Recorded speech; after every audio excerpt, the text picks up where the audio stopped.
O presidente do STF, ministro Edson Fachin, afirmou em nota oficial que eventuais vícios ou irregularidades em investigações de fraudes financeiras serão examinados com rigor pelo colegiado da Corte.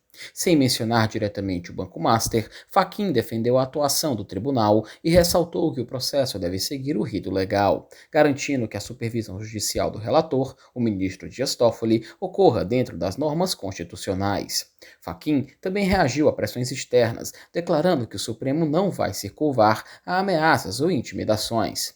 Ele defendeu a autonomia técnica do Banco Central e dos órgãos de investigação, reforçando que críticas são legítimas, mas que tentativas de desmoralizar o tribunal atacam a própria democracia.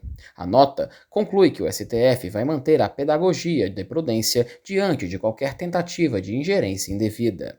Para mais informações, acesse o portal O Povo, se inscreva no canal, link na descrição.